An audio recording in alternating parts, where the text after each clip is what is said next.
the Lewis Flyers from Romeoville, not Joliet, Illinois.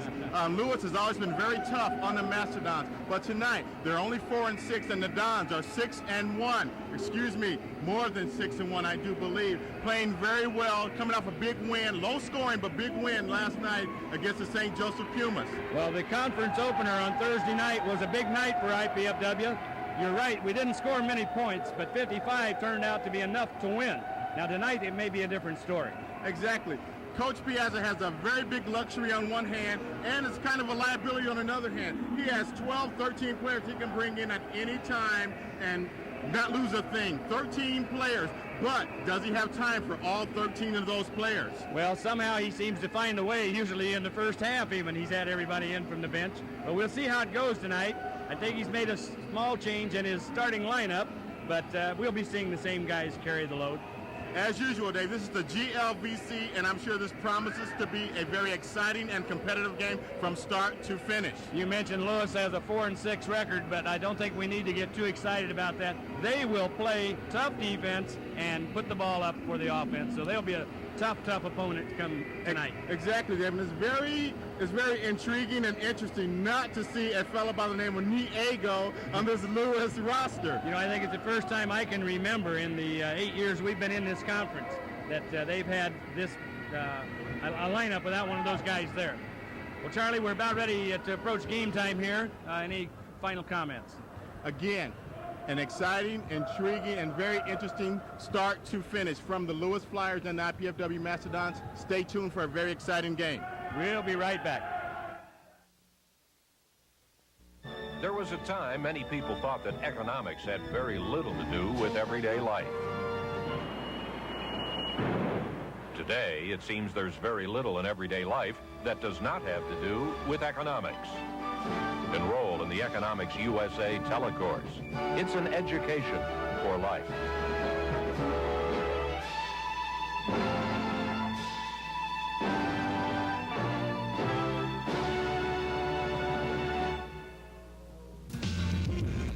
There's something spreading in the third world.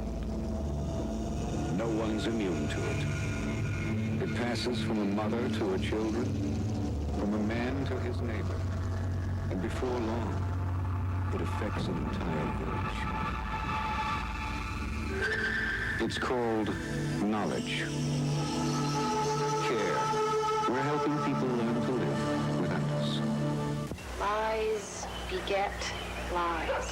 God, you sound like Mother. Well, she happens to be right. Lying is a vicious circle, and there's no way out except to tell the truth. It's not so easy this time, Maureen. If I tell you, it's just gonna make you mad. 1 out of every 5 people who try cocaine get hooked. But that's not your problem. Or is it?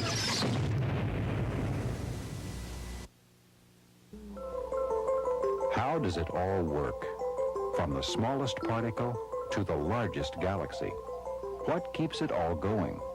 Find out on The Mechanical Universe, a remarkable series that presents the latest in computer animation and video demonstrations. It's a fascinating introduction to the world of physics, hosted by Dr. David Goodstein of the California Institute of Technology. Discover The Mechanical Universe for yourself. Again, welcome back to the IPFW Athletic Center. This is Dave Skelton along with Charles Washington to call your action for tonight's men's basketball game. And we join the PA system now for the starting lineups. At one guard, a 6'3" senior from DeMott, Indiana, number 22, Troy Pendergrass.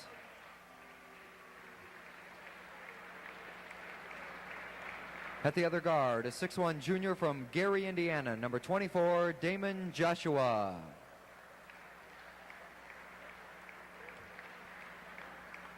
The center position, a 6'5" junior from Centrala, Illinois, number 50, John Adams. At one forward, a 6'4" senior from Chicago, Illinois, number 42, Randy Clay. At the other forward, a 6'6" sophomore from Chicago, Illinois, number 30, Rich Agner. Lewis University is coached by Al Davis in his 6th season. He is assisted by Brian Mahalik and Jamie Martin. And now the starting lineup for the 11th ranked IPFW Mastodons. They come in at 6-1. At one guard, a 5'10 sophomore from Greenwood, Indiana, number 4, Jeff Smithy. At the other guard, a 6'1 senior from Fort Wayne, Indiana, number 32, Kevin Shank.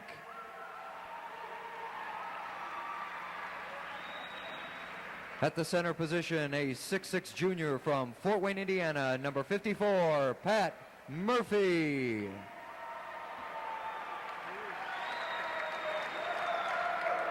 At one forward, a 6'1 senior from Detroit, Michigan, number 33, Clarence Rich. And the other forward, a 6'7 junior from Lanesville, Indiana, number 41, Sean Gibson. The head coach of IPFW in his 5th season is Andy Piazza. He is assisted by Dick Dumanian. And now, will everyone please stand for the playing of our national anthem.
Charlie, we're just seconds away from the tip-off here, and as we look at these starting lineups for the two ball clubs, the Lewis Flyers from Romeoville, Illinois, and the IPFW Mastodons, we see that they seem to match up pretty well. Size, pretty good match here tonight. Again, for the Mastodons, it may not matter at all who's in that starting lineup, because before this game is over, we will see at least 10 to 11 of those IPFW Mastodons in the basketball game. So the matchups right now may not seem to be quite a bit. Eric Vaughn, leading the team in scoring and steals, has not started a game for the Mastodons, but again, comes off the bench to lead them in scoring and steals this year. And played a very key role Thursday night in that first conference win over St. Joe College, hitting a three-point basket to put us and give us the final lead. Well, there we are, about ready for tip-off. Sean Gibson against John Adams. Sean gets the tip. Pat probably looked the wrong way, might have had a fast break bucket, but here we go. Jeff Smithy out front, and as usual, Lewis Flyers with a man-to-man, eye-to-eyeball defense. Clarence puts up a three, and it's good. And so before we can ever even mention that his streak is still alive at 25 straight games, we now have 26 straight games for Clarence Ritz to hit a three-point basket. There he goes. Yes, he ends the suspense very early, Dave. And we see a basket by number 42, Randy Clay. 6'4 senior, averaging about 11 points a game. Jeff Smithy having all kinds of trouble handling that ball. Tonight, Lewis will promise to have at least 3 or 4 athletes that will show very promising prospects out on the court. And that defense that they play, and they've played it this way ever since I've seen them in the conference, Charlie. And you remember when you were playing it, I like to call it a junkyard defense. They're just coming at you and nipping at your heels all the time. Very hard-nosed, play very hard, will bump and grind each step of the way.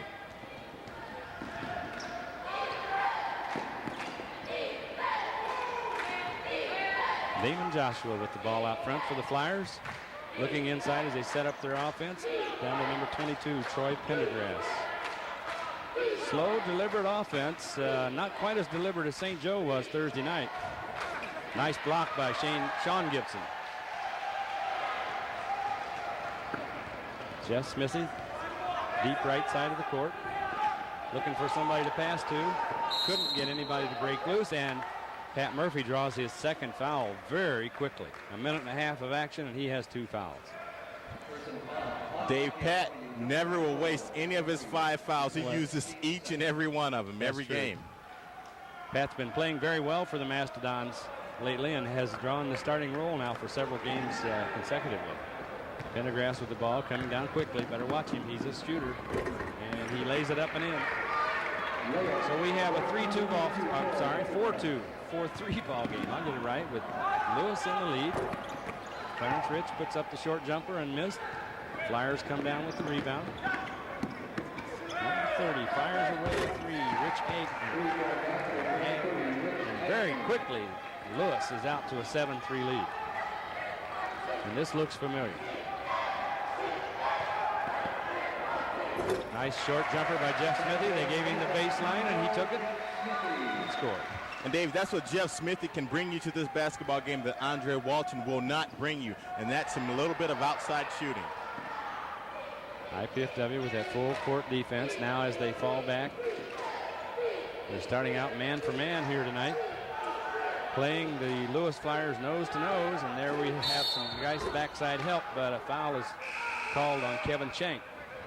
And into the lineup very quickly, we have Mark Allen and Eric Vaughn coming in for IPFW. Suspect they'll replace Pat Murphy, and I'm not sure who else here. Kevin Shank.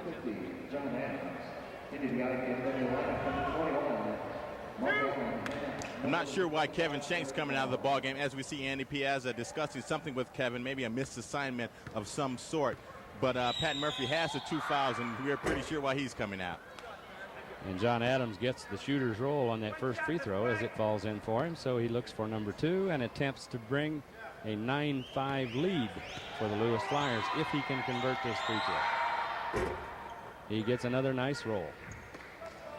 Jeff Smithy down quickly to Eric Vaughn. Eric looking now to get the offense moving. Sean Gibson way out high.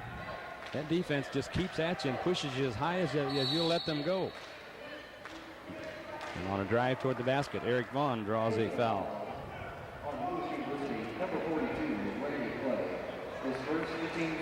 First foul on the Lewis Flyers here this evening.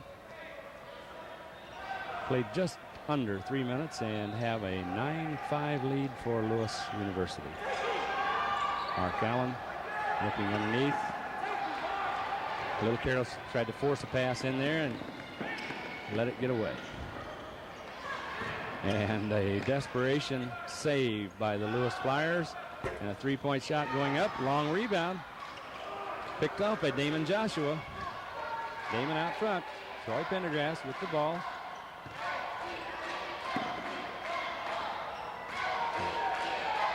Rich Agner, number 30 underneath. And there goes another 3-pointer up. No good, but John Adams sneaked in, got the rebound. The Mastodons are not boxing out on those defensive boards yet. It's pretty hard to box out, Dave, when you get a knuckleball thrown up there like that one that Joshua threw up there just then. They're not supposed to shoot those air balls, are they? A knuckleball air ball. John Adams is back to the line to shoot 2. He was successful in his first 2 free throws.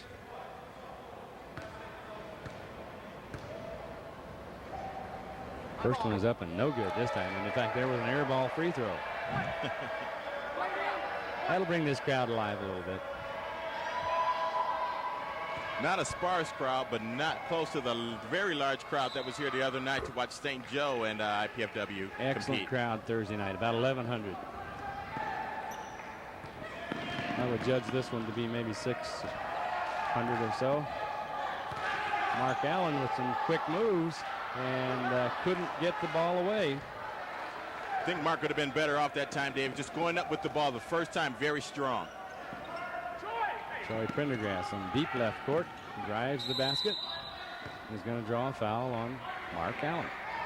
So very quickly, the Mastodons are picking up their 5th team foul. Lewis does not look like the kind of team you want to put at the line a lot. Not characteristically the team that I'm used to seeing Lewis put on the basketball floor so far, Dave.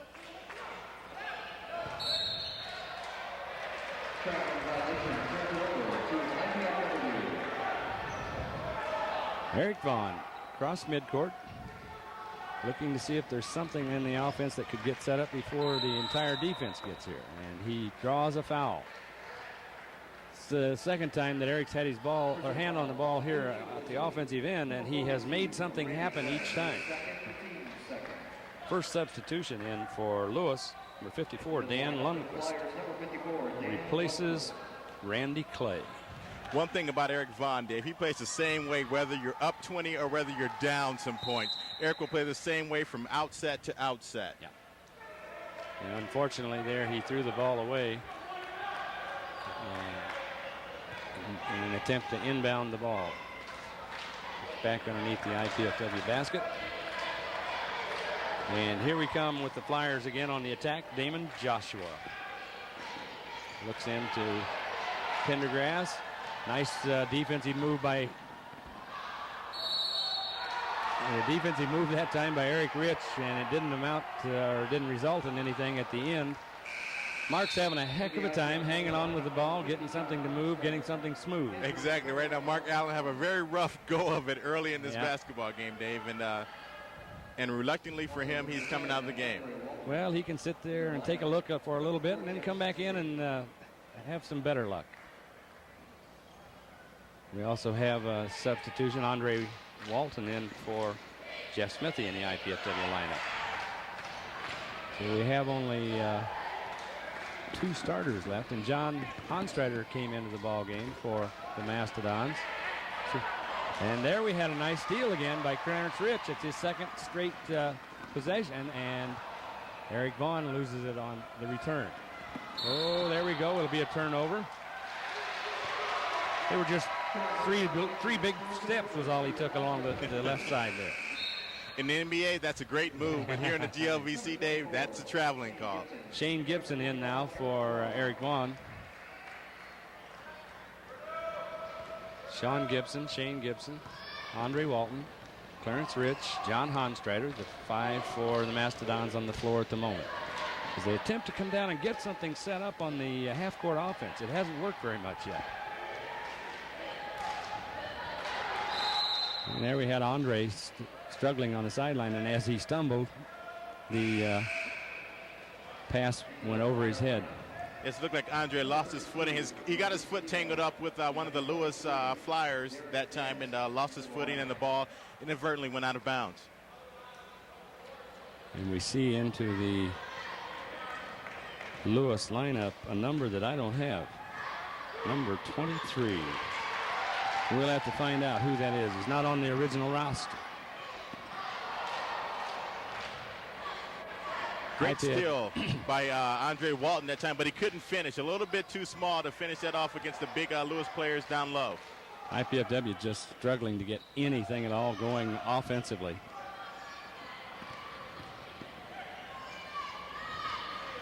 Defensively, pretty good, except there they get beat on the backside. John Adams, strong inside player. Lewis got a score that time, Dave, because of great ball movement, great quick ball movement. And there we see Andre again penetrating the lane, and in his attempt to dish off to John Honstrider, the ball went out of bounds. We have had just way too many turnovers here at the start of the ball game.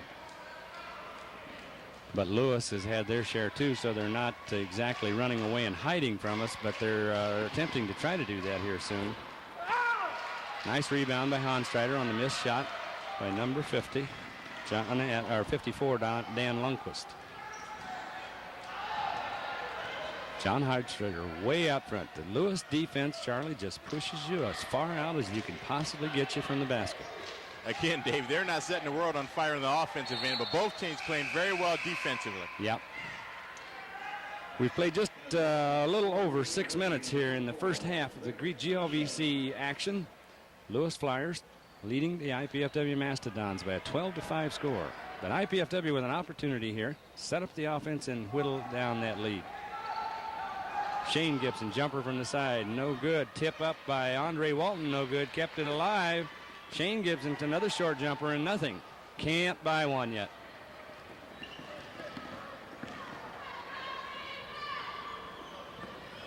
Maurice Kilo, number 32, into the Lewis Flyers lineup. Nice short jumper by number 44, Rick Pisha. Clarence Rich stops and puts up a three-point shot. No good. The rebound in the deep corner to Pisha, and he stepped on the line as he attempted to control the ball. Dave, we talked about at the outset of what's happening to IPFW. IPFW has 11 to 13 players that can be at the game, that can be in the game at any time, and you not lose one single thing. But what gives IPFW coach Andy Piazza a little trouble is sometimes with that many players with that much ability, it's hard to find the proper chemistry. Well, I think our 11th ball player just came into the lineup, and it's only 6 minutes old. And there we have another turnover by Andre Walton. Because we have into the lineup now Dwayne Shears, number 23 for IPFW, and number 44, Doug Ranke. And Doug, on that play, draws the foul as Rich Agner got loose underneath, went up with a short jumper, and was hammered by Doug Ranke. 14-5 the score. Here's the replay coming up on the foul underneath. Doug found himself a little bit out of position that time, and that's been his trouble the 3 years he's been here at IPFW, getting into early foul trouble. He can compensate with it sometimes with his leaping ability and strength, but he has to work on the positioning. So one free throw hit, 15-5. Lewis University out to a quick 10-point lead. IPFW has to get something going on the offense. They've really struggled. 2 nights in a row, as a matter of fact, they struggled. Nice pass inside by Dwayne Shearer to Doug Ranke, up and in. And the pressure defense hasn't really bothered Lewis. Slows them down a bit, getting down the court. It's been the half-court defense that has been more productive in terms of tournament. There we almost had another one. And there we do have another one. Andre Walton takes it away. Nice move at the side and goes in for the layup. So IPFW, for the first time, gets 4 points in a row. Great move by Andre Walton that time, Dave. Around the back. Not a flashy move, but a very productive move to get around the defender. Around the back to the basket. Great athletic move by Andre Walton that time. Kept himself under control and was able to get 2 points as a result of it. Lewis on the attack. Number 32. Out of the hip. Well, he'll take it. Dwayne Shearer down quickly on the fast break, and he, as Andre Walton spotted him coming down the right side, hit him with a nice John Elway type touchdown pass. John Elway, great game today. Glad you mentioned that, Dave. Yeah, we'll have to talk about that a little bit more as we see a foul here on Shane Gibson. Lewis is now in the 1-on-1, Charlie, and we're only 8.5 minutes into the game. Replay coming up, and you see Shane grabbing him as he was approaching the basket on the drive. Exactly. Shane trying to help out that time, but again, found himself a little bit out of position. These basketball players have to get themselves in position, and that way you don't commit the silly fouls. So Dan Lundquist, number 54, at the line to shoot 2. First one is up and good. There's Lewis, the lead at 18-11, and he attempts to get one more here, which could push it up to an 8-point lead again. He misses. Rebound by Sean Gibson. Andre Walton quickly down the floor to Shane Gibson, inside to Doug Ranke. Nice move, turnaround move for the short jumper. He couldn't get it. Sean Gibson, good hustle underneath, keeping that ball alive and going back up with it. That's about a step or a step and a half out of Doug Ranke's range, where you like to see him with the basketball with his back to the basket, Dave. Yeah. Damon Joshua over to Dan Lancaster. Back to the top. Maurice Kilo, number 32. John Adams, number 50. One of the real strengths of this Lewis Flyer team is back in the lineup. IPFW, a pretty sticky man-to-man defense at the moment. Again, nice play by Dwayne Shears on the defense, but it came up loose. And we try to get the ball out of there, and a little errant. It's almost as though on some of our passes, Charlie, we're looking in the right general direction, but before we actually know where's the man and where should we pass the ball. Yeah, Dave, there was a situation where you can't really blame either player. It was a good rebound and good outlet, but you had Dwayne Shears trying to get out and fill that lane and get down the court to maybe possibly get an easy layup or easy shot, but you had the pass out and he was not looking for it. Well, the outlet pass came firing out there. Troy Pendergrass back into the Flyer lineup, number 22. Number 32, Maurice Kilo. Damon Joshua with the ball. Back down to the corner to Kilo. Pat Murphy doing a nice job of fronting John Adams and keeping the ball away from him. Short jump shot by number 44, Rick Pisha that time. And the Mastodons with a chance to go. Nice follow by Doug Ranke. So IPFW has creeped back into this game, Charlie. Yeah. That time we saw Eric Vaughn, Dave, a little bit nonchalant the basketball and go up with a little weaker than he should have gone up. And Lewis Flyer said, "Get it out of here, Eric. You got to come strong in this game." But luckily for IPFW, Doug Ranke right there on the spot to get the rebound and the putback. And then the follow-up to that was the pressure defense did this time cause an errant pass by the Flyers. So here IPFW comes back now with an opportunity to cut into that three-point lead, if not to generate a tie. Nice offensive move that time, but John Adams, he got his feet going faster than he could get the ball. Again, Eric Vaughn, nonchalant in that basketball. Eric, one of those players who can put you in a basketball game, but on the other hand, Eric can take you out of a basketball game. Great basketball player if he keeps his head in the basketball game. Is the word focused? There you go. Has to stay focused. There he goes. Nice move to the middle. He got in very heavy traffic. Not much he could do with that ball. Should have gone up with it. Short jump shot. Troy Pendergrass with the drive. Pat Murphy with a strong rebound. Eric Vaughn deep in the right side corner.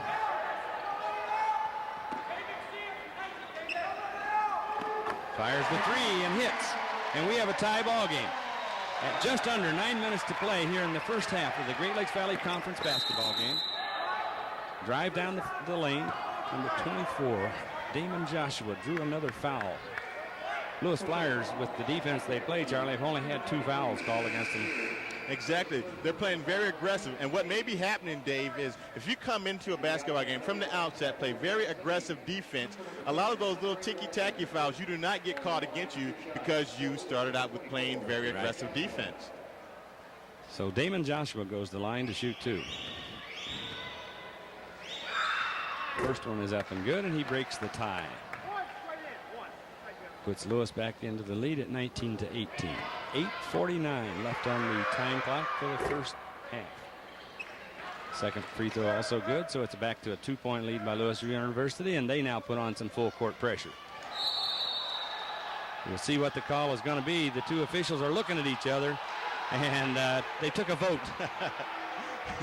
There you have, Dave. They didn't have a call. They knew it was something, but they didn't know what it was. And so they said, well, I'll let the other guy make the call. And finally, one of them decided we would, we couldn't really see on the replay that much, but it was one of those that could go either way. Definitely too much contact to call nothing. Eric decides, okay, we'll just come right back.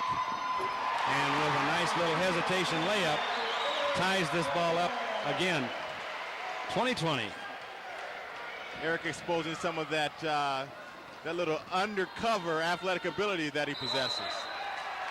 Dwayne Shears that time with some nice strong defense inside as he blocked the shot for number 32, Maurice Kilo. Again, Charlie, IPFW playing pretty good defense. Nice move to the hoop that time by number 30. Agner's first basket, I think, and Eric was in a big hurry for that NBA three-pointer that time. Well, Dave, he nailed one of those the other night to bring the Mastodons ahead, and actually that was the game-winning basket. Yep.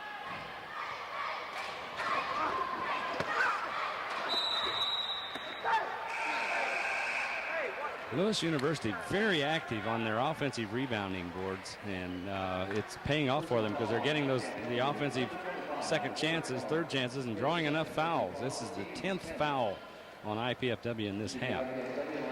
So shooting or non-shooting, every free throw opportunity from here on out will be a two-shot opportunity.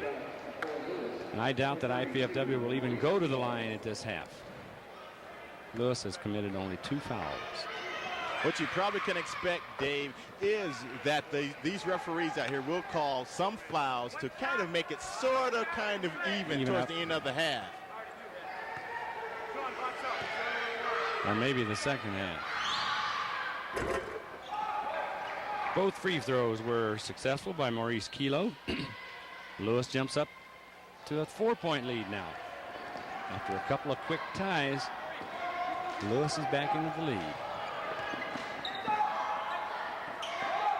Clarence Rich puts up a 3-point off the glass and in. That's good for 4, I think, isn't it? Well, I don't think it should be worth any. He didn't call the bank, Dave.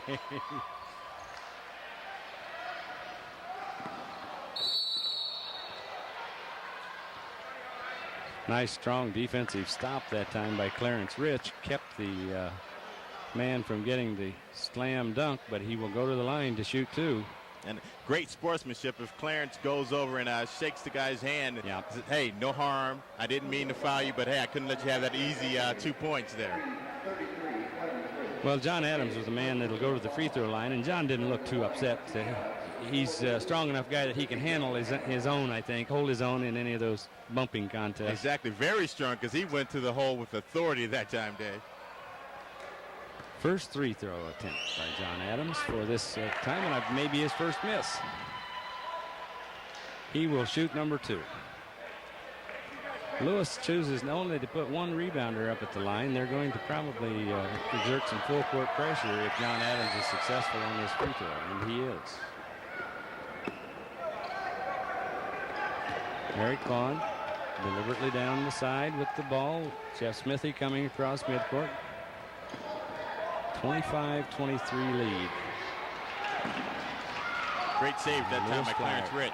Yeah, good hustle. He had to keep his composure to keep from losing that thing. Oh my, I could hear that clear up here. Maybe they need to have a headset on. The whistle stuck. Nice move by Pat Murphy, but the ball down to the left side. Out to Damon Joshua. Damon's kind of the floor general, sets things up there. Then we see Rick Egger.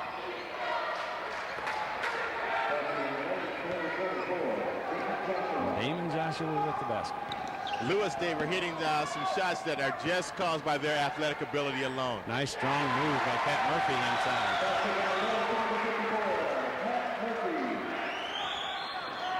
So after Lewis jumped off to a quick, I think maybe 10-point lead earlier, Charlie, this thing has tightened up considerably. As you will probably see most GLVC athletic action going on, Dave. Very close athletic competition. And hard to score early in the contest, almost like a boxing match. They start throwing a few punches to see what they can get moving on their own offense. Spar a little bit to see what's successful. Exactly, and sometimes the most effective punch, Dave, that counter punch. Yes, it is. Oh, another garbage basket underneath, picked up by Troy Pendergrass. Pre-game, Charlie, you mentioned there are no brothers from the Lewis lineup that we were so accustomed to, and the name escapes me now. The Niego family. The Niego boys. Niego or Niego family. But Troy Pendergrass kind of reminds me of the way they play. Exactly. Very hard-nosed ball players. At one time, Dave, I played in a game where 4 Niego brothers played in one game, and in the female game right before us, they had 2 sisters. Yeah, the sisters. You had sisters playing in the game. Eric Vaughn takes a 3. He stops and deliberately takes that 3-pointer. And we're back to 29-28. Lewis University with a 1-point lead now. And here they come out on a 4-on-2 break. So if they don't mishandle the ball, they ought to be able to get something out of this one. Eric draws a foul. Eric Vaughn, again, knows one way to play, Dave. No matter what the score is, he plays the same way. If he's coming down on the break, if you're down 1 point crunch time, he's going to make the fancy pass. If you're up, he's going to make that fancy pass. But I can respect that from Eric. You know what you're going to expect from Eric at all times. And they call that a non-shooting foul. Eric would like to have gone to the free throw line on that one.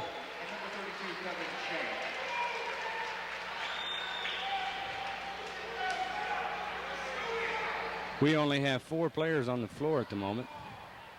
There we go. Sean Gibson comes back in to our half of the court. I take Sean as my 5th. Yes.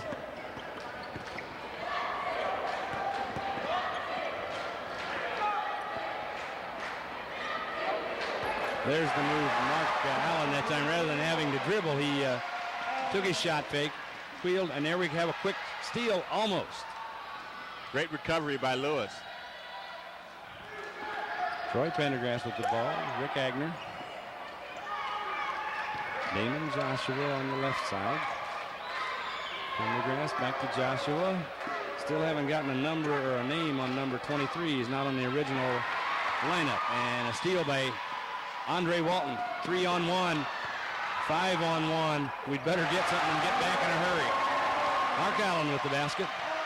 And IPFW stretches out a major 3-point lead. 32. Major for them at this point in this basketball game. That's Mark right. Allen coming off the bench playing very well after a very shaky start. That's right. When he first entered the basketball game. Well, we said when he had a chance to go down and sit and see the things happen a little bit, it might help. Then he throws it away. There's the offensive boards are just eating us alive by the Lewis Flyers. Again, Lewis always promises to be very athletic, Dave, as we watch the pass go out of bounds off Mark Allen's hands. Good pass.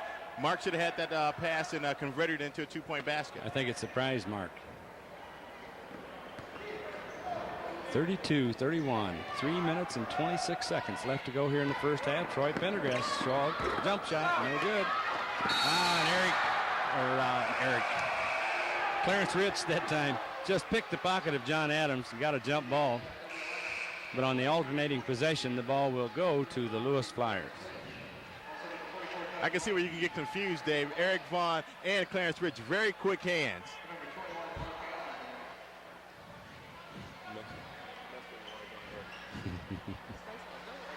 All right, Lewis to inbound the ball underneath their own basket. Rick Agner, number 30. Drives the lane. Damon Joshua, no good, but an offensive rebound again, and another offensive rebound. And IPFW is correcting most parts of their game, except they're not getting on the defensive boards. Exactly. That was a good block by Kevin Shank, but the Lewis Flyers stayed right with that. And number 44 got the rebound again and put it right back up, and then got the foul out of Dwayne Shears, excuse me. And the most consistent part of Lewis's game at the moment is the free throw line. As Rick Pisha cashes in on the first one and eyes the second. It's up and good. So Lewis takes the lead back from IPFW, 33-32. Mark Allen out now with a slight injury.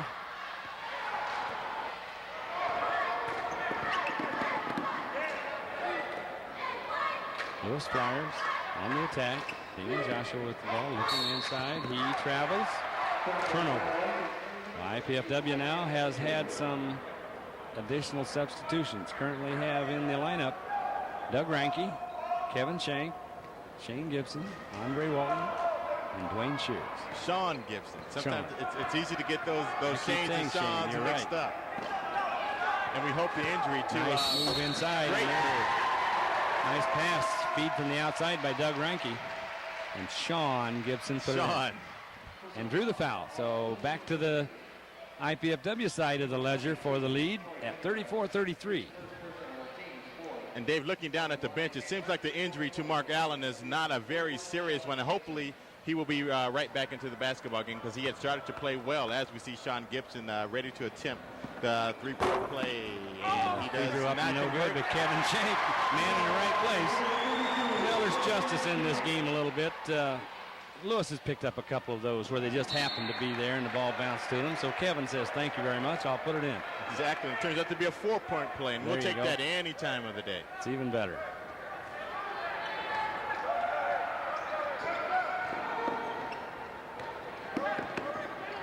Damon Joshua.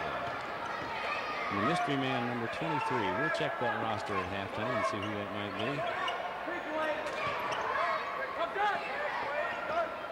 So far, I don't think he's scored, so we haven't even heard the public address system announce who it might be. Good defense at the moment. Had been up until that point, but they're a good, strong defensive move on the board finally by Doug Ranke.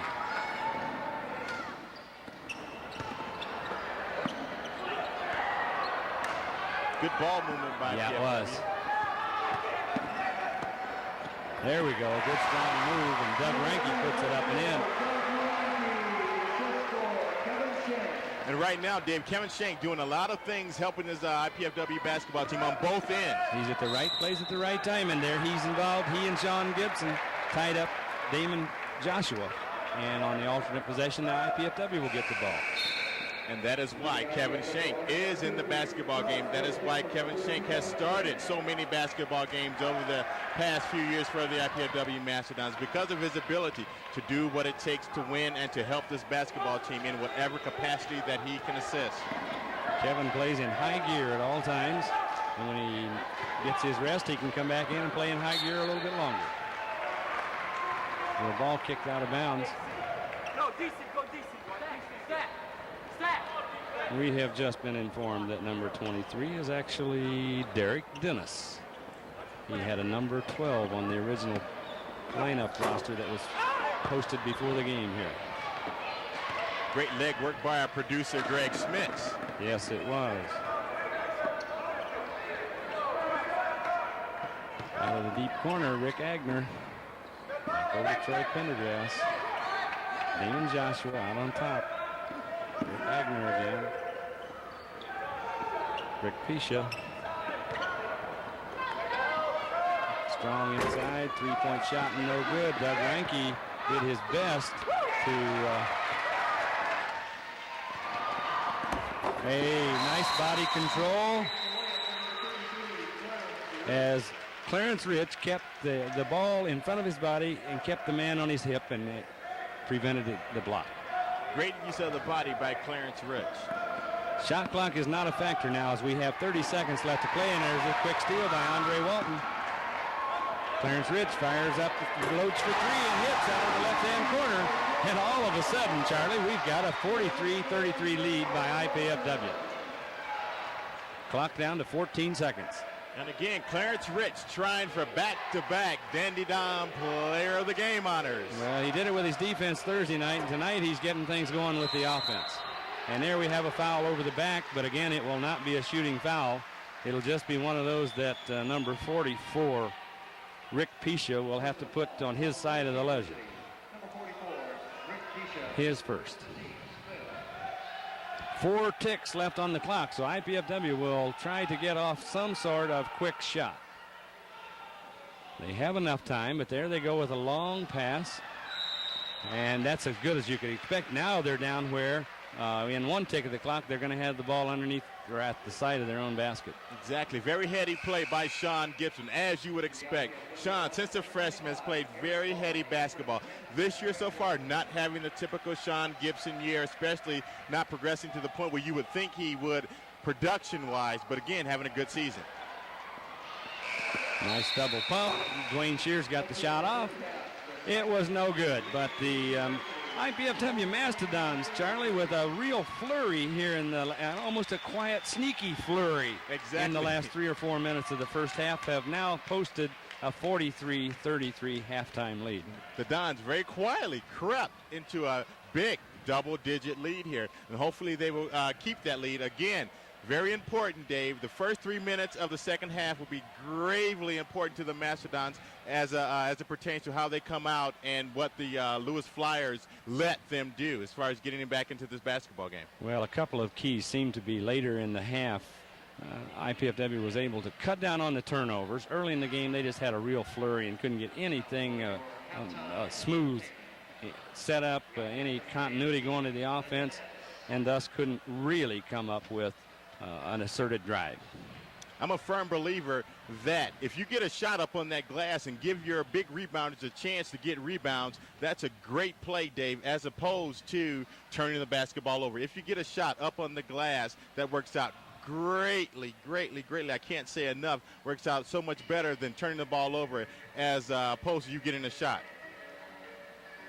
Well, here we have a halftime score of 43-33. IPFW leading the Lewis University Flyers. Second game of this first weekend of GLVC action, the Great Lakes Valley Conference. We invite you to stay tuned now at halftime for this additional information. I believe that we can restore prosperity. For over 40 years, the primary responsibility for shaping America's economic policies rested with the office of the president. To learn how these decisions are made and how they affect you, enroll in the Economics USA telecourse. It's an education for life.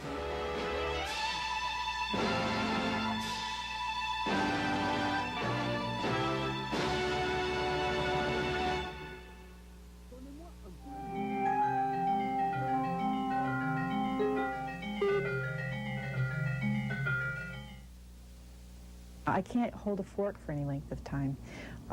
Most of the things I eat will tend to be things that I don't have to use utensils for. I can't cut meat. I can't cut anything with a knife. As I said, I can't cook, shop, do laundry, make beds, clean the house, hold a book. I can't open drawers. I can't open closets. I can't iron. I can't do very much. It's lucky my Susan Harrigan damaged her hands at work. She was not a construction worker. She did not dig roads nor work on an assembly line. But typing on computers every day injured her hands. Harrigan was the business reporter for New York Newsday. She woke up one morning in pain. I suddenly had a sore right wrist. It was like a half bracelet of pain around the inside of my wrist. And that was the only warning sign I ever got. Within a week, I had a full-blown case. Harrigan is suffering from repetitive strain injury. RSI is an occupational illness caused by performing the same action again and again. It can cause tingling, numbness, muscle aches, and searing pain to the hands, arms, and shoulders. Repetitive strain injury is not confined to journalists. It also hits telephone reservation agents, data entry operators, and factory workers. According to the Department of Labor Statistics, it is the fastest growing occupational illness. Wendy Burnett, director of the New York Hand Surgery and Rehabilitation Center, says she's seeing a dramatic increase in journalists with hand and arm problems. Since the advent of the computer, the breaks that were kind of built into your daily work activities are no longer necessary. You don't have to change paper. You don't have to, in some cases, even answer a phone. Communication goes right over the computer. Enabling someone to sit in one position, utilizing their hands nonstop for hours and hours at a time. Our muscles and our tendons just aren't designed to have that kind of constant use without rest periods. Journalists are being disabled by RSI as it shows up in newsrooms across the country. The union at Newsday says that nearly 90 people at the newspaper are suffering from the disease. But Newsday is not the only New York newspaper to be affected. Both the New York Times and the Daily News have had a few cases of RSI in their classified advertising departments. Burnett says the stress of deadline pressure in the newspaper industry could be a contributing factor. Harrigan was well aware that fellow workers at Newsday were incurring arm injuries, but she says this didn't help. I remember sitting there thinking, you know, I could get this. What do I do to protect myself? And there was nothing I could do to protect myself and still do my job. The assignment still came. The assignment still had to be done. The paper had to be turned out. Harrigan stopped work last June. She was paid full salary for 6 months, but is now receiving workers' compensation, which at $300 a week is far below what she earned as a reporter. Harrigan is married with an 8-year-old child. Although her husband does nearly all of the housework, her disability has put a strain on family life. She says her daughter sometimes gets angry with her. One of the hardest things for her to adjust to, I think, has been the fact that I can't hug her. It's been hard for me to adjust to, too. I can't hug anybody. Dr. Fred Geer diagnoses RSI sufferers at Mount Sinai's Occupational Medicine Unit. He says part of the difficulty of treating RSI is the complexity of the illness. It's not just one condition, but the name given to a group of hand-related ailments, and each workplace may produce a different form of the disease. The first category is tendinitis. Tendons pass in something called tendon sheets, and they need to glide smoothly through these sheets. With excessive use or force or unusual body positions, you can strain or injure the tendons. The next problem can be problem with muscle pain and muscle strain. Then the third problem is one with the nervous system, where the nerves that supply the muscles in the hands can become damaged. Dina Bunis also suffers from repetitive strain injury. She returned to Newsday after taking 4 months sick leave because she could not afford to live on workers' compensation. My company benefits and supplemental pay to workers' compensation had run out, and out of financial necessity and out of also a sense of boredom, and I wanted to come back to work as soon as I could, we needed to come back. Newsday created an alternative work program so that people like Bunis could come back to work at full pay. They do editorial work such as reading manuscripts and proofreading. The union and management at Newsday called in researchers from the National Institute of Occupational Safety and Health and ergonomists from the University of Michigan to study the problems in the newsroom. They are asking researchers to find out if there is anything specific about the way Newsday does its job that would lend itself to developing RSI. Stuart Levin manages VDT issues at Newsday.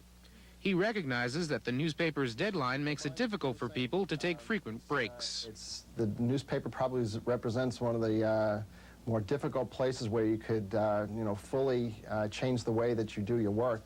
Our hope is to be able to accommodate the individual requirements of people alongside the realities of the marketplace that we're in and the need to get the paper out at a particular time. Doctors aren't sure why some people develop RSI and not others, but they agree that the computer workstation has to be flexible and comfortable. The one-size-fits-all philosophy has to change. Specifically, chairs need to be adjustable for height. Backrests need to be adjustable. People need to be provided footrests if their feet don't reach the floor, so there isn't excessive pressure on the backs of their legs. Keyboards need to be designed, and computer tables so that they're adjustable in angle and height. Burnett suggests that computer users, like athletes and musicians, should warm up before starting keyboard work. One of the things that we stress is not only learning good body mechanics, but doing stretching exercises before work and several times during the day in the middle of work, stopping every hour and a half to 2 hours to change body position, to get up, to move around, to do something different for at least 10 minutes before going back to typing.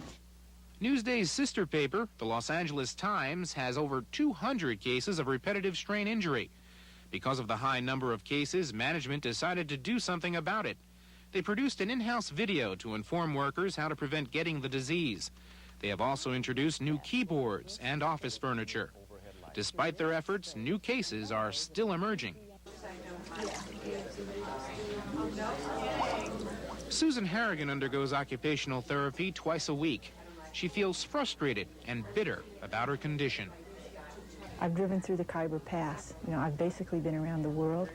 I've been in the middle of the Vietnam War. I've covered the riots in Miami. You know, I've done a lot of things that have required some substantial independence.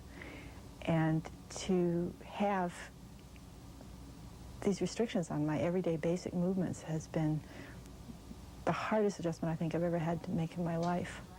Harrigan is now starting a support group for RSI sufferers. Her future is uncertain because doctors don't know when she will be able to fully use her hands again. Her life as a journalist is over. But for now, Harrigan concentrates on getting better. I've tried to plot a new life for myself, but I can't because I don't know what I'm going to be able to do.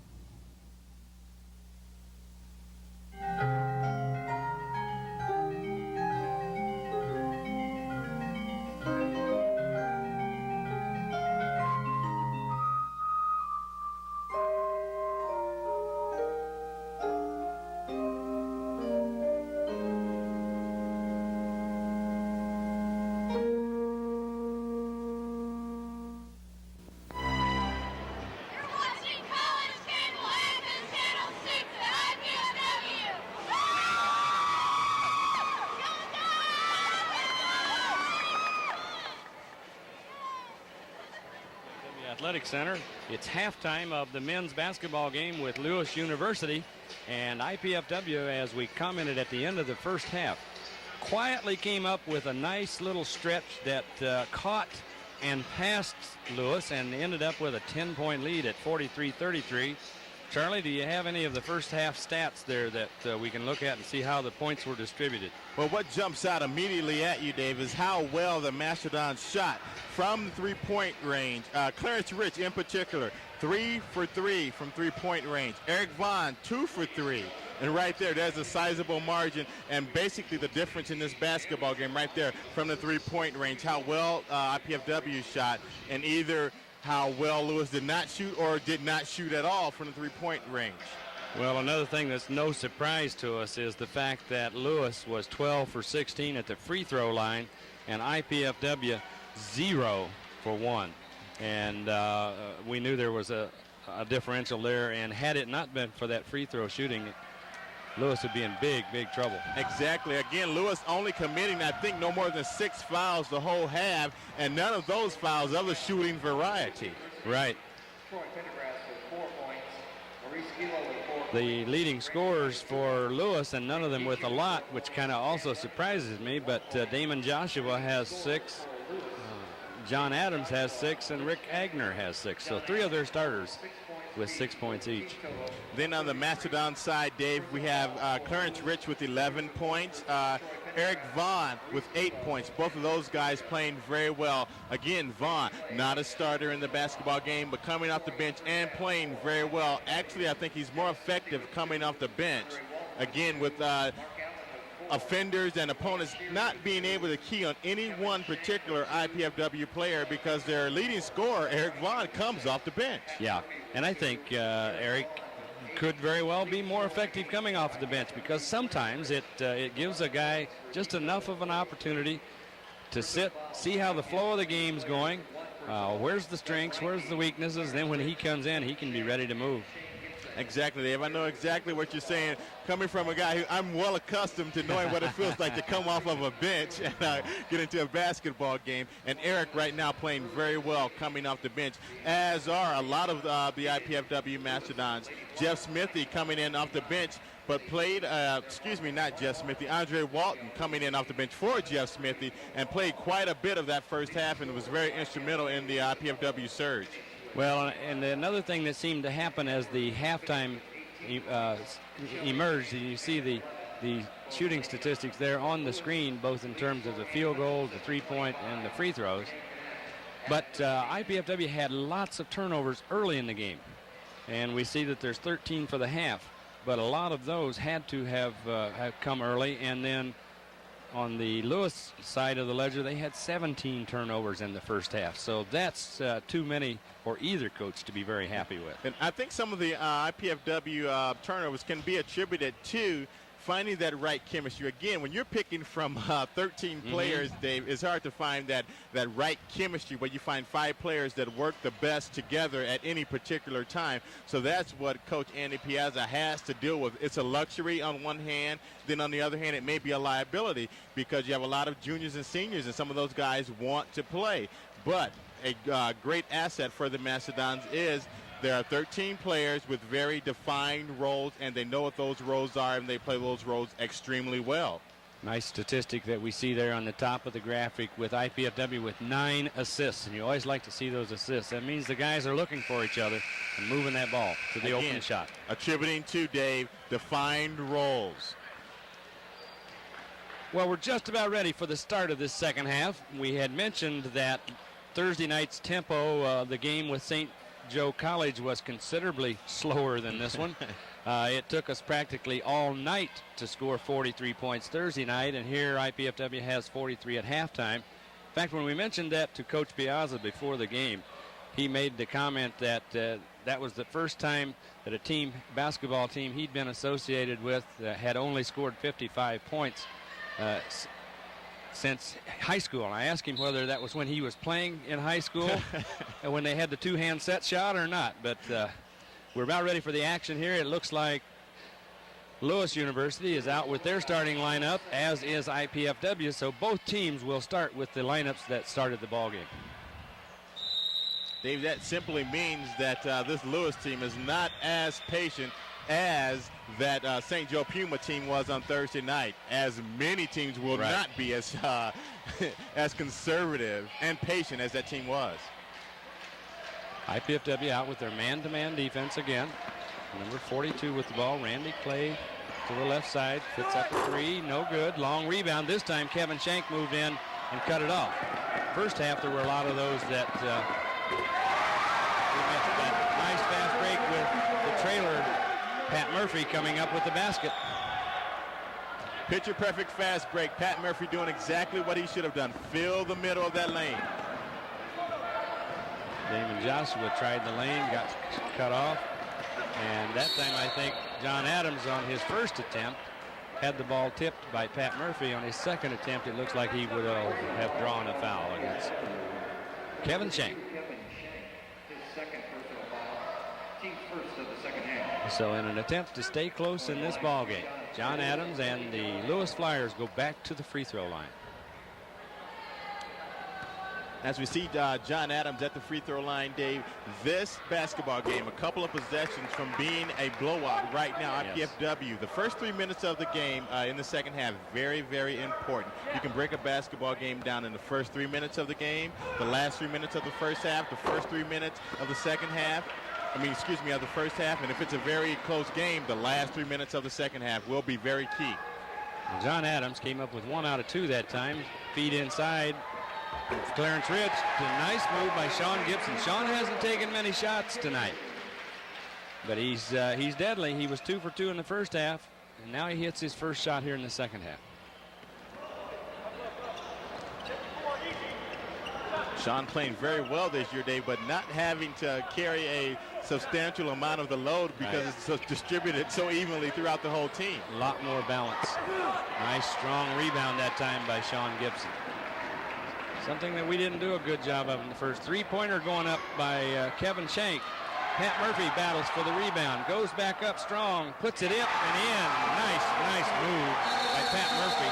And Coach Al Davis says, whoa, let's have a timeout here. Pat Murphy, Dave, playing extremely well. The last few games, inserted into the starting lineup, playing very well. Enforcer in there, does not waste any of his fouls, playing very well up to this point.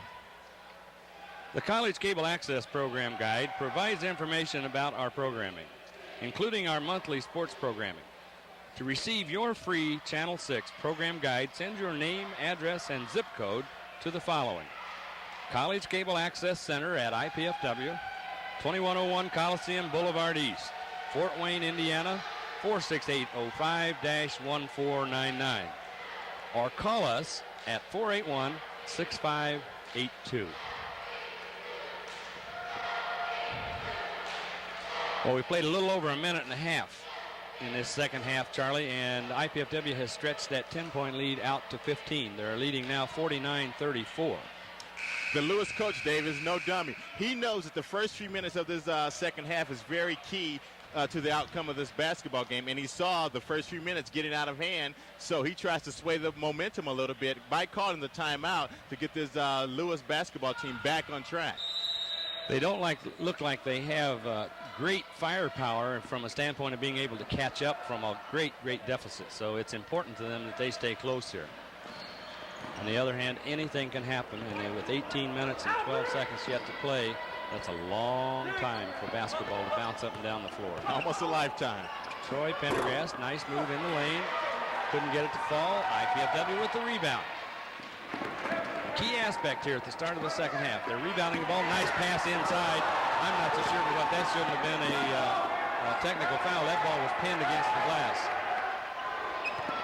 And that's a no-no. Lewis University just having all kinds of bad luck getting a ball to fall in that hoop. Getting some good shots. Exactly, and Sean Gibson on the other end of the court, Dave, on the defensive end of the glass, starting to assert himself. Jeff Smithy with the ball, bringing it down to set up the offense now for the Mastodons. Inside pass to Pat Murphy, back out to Kevin Shank. Kevin drives the lane, dishes off to Murphy, and this time he gets the ball against the glass and in. Nice give and go. Pat Murphy, Dave, right now making a play for that IPFW Dandy Don player of the game. Could very well be getting himself in position for that. And he played very well. In fact, he'd have been one right up close to the Dandy Don Award last Thursday night also. Great athletic move right there by Damon Joshua, and the steal by number 22. And the bank off the glass and good. And Lewis now making a bit of a run, scoring the last 4 points.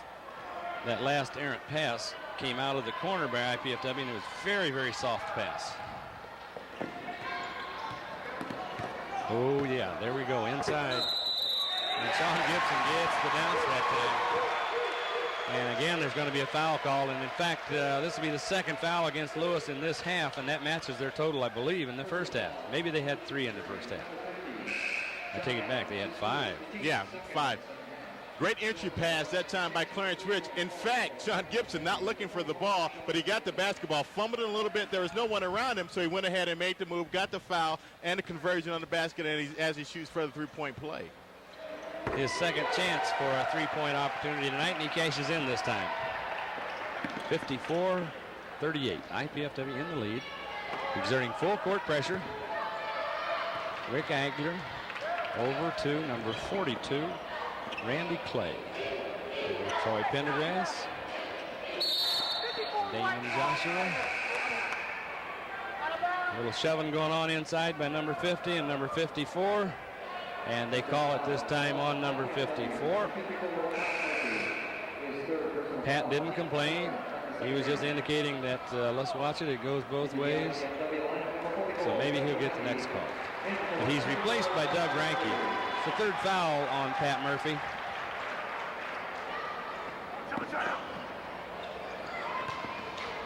Pat Murphy being IPFW's probably by far the most aggressive player, with John Honstrider in a close second. There we see the drive down the lane by Damon Joshua.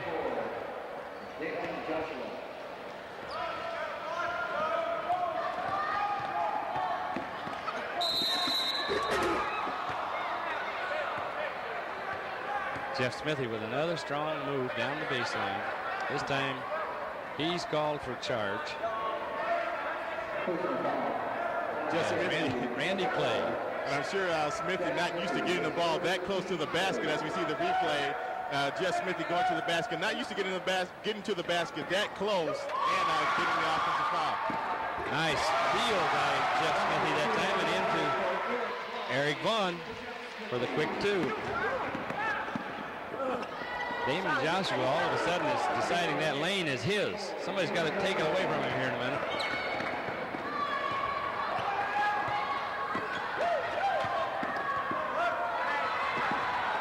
Takedown. First and 10.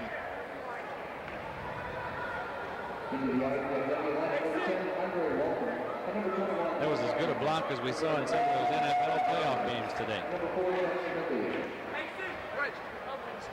Replay coming up here shortly. We're going to see the ball go down on the floor. And Doug Ranke and John Adams tie it up. The alternate possession. And during that inbounds, we had a substitution, number 34, Richard Arroco. Dave, Doug Ranke just compounded a mistake right there. In the last sequence, right before just then, Doug should have went right up with the basketball, and then this time makes an offensive foul. Richard Arroco in the lineup for Lewis, a big kid, 6'8", 230-pound junior from Nigeria. And he's looking for somebody to throw the block on, and just tipped that one away. And Mark Allen found out he had his hands full, so Richard Arroco will go to the line to shoot 2.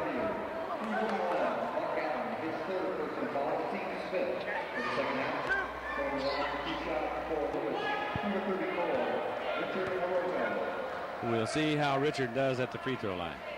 Shoot 2. My first guess would be he's not a very good free throw shooter.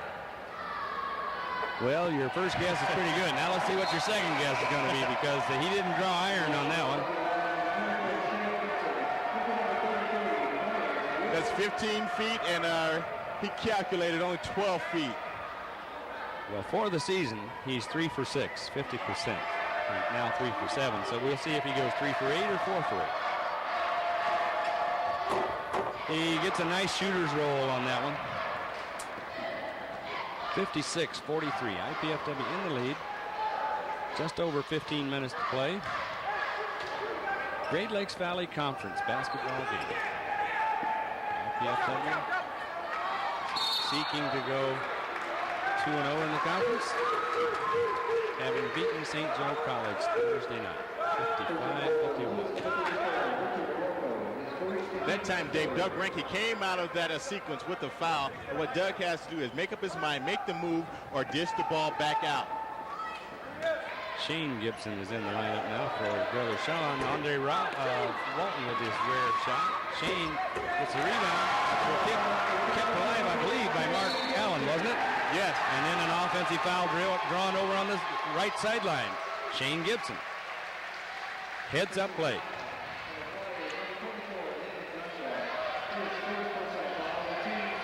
The Dons up by 15 right now, Dave. And basically right now, very much in control of this basketball game.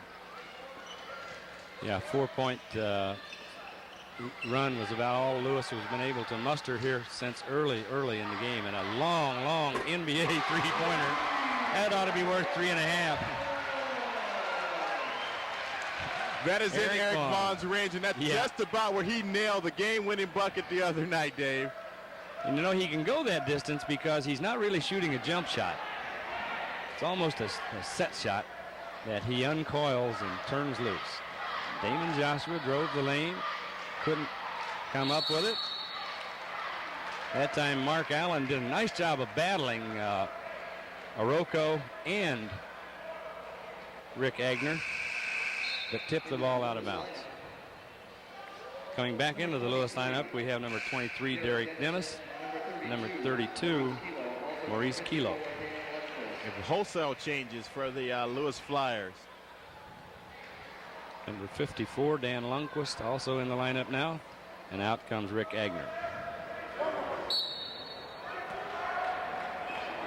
Yeah, I think the Lewis coach kind of has that feeling that they're struggling right now, so he's looking for any kind of combination that might perk things up. They've fallen behind by 18. We're not expecting a pass then, and lost it. Nice blind pass by Eric Vaughn off of the left side. The first shot was missed, but it was tipped in by Shane Gibson. Shane Gibson. Shane and not Sean Gibson that time. I got it right.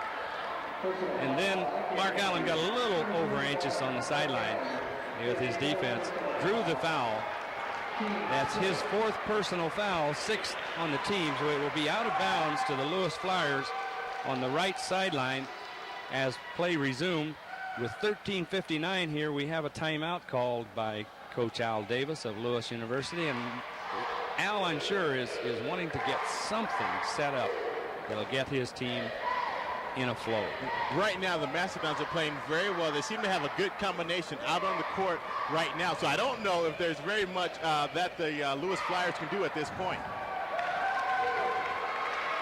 Here's the schedule for our live sports telecast in the coming weeks. All doubleheaders, men's and women's GLVC basketball. Thursday night, January 16th, finds Bellarmine College here at the IPFW Athletic Center at 6 o'clock. The women's teams will play at 8 o'clock. The men's teams. Again, Bellarmine College, Thursday, January 16th. Then on Saturday the 18th, Kentucky State University comes in. The women's game again at 6 o'clock to play the Lady Dons. And at 8 o'clock, the IPFW Mastodons. Then after those two games on the 16th and the 18th, you'll find Saturday, January 25th, Ashland College in, again, Great Lakes Valley Conference basketball doubleheader, 6 o'clock. Ashland against the IPFW Lady Dons women's team, and 8 o'clock the men's games.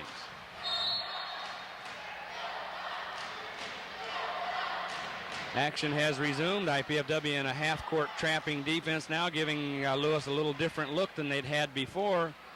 Kicked the ball back out, and he hits a three-pointer. 42, Randy Clay. And Randy is one of their better three-point shooters. We have a foul called this time against the Lewis Flyers. And in about 6.5 minutes play, they've had as many fouls called this half on them as they had in the whole first half. That's the 5th team foul. And could have been a 6th, but it wasn't called. Nice pass, nice move down the lane. Sean felt the big guy on his hip, so he just kind of drifted on over and used the basket to shield his defender from being able to block the shot. And there's an offensive foul. I was going to help him call that if he didn't blow that whistle, Charlie. Clearly, Dave, that's a push-off by number 23, Derek Dennis.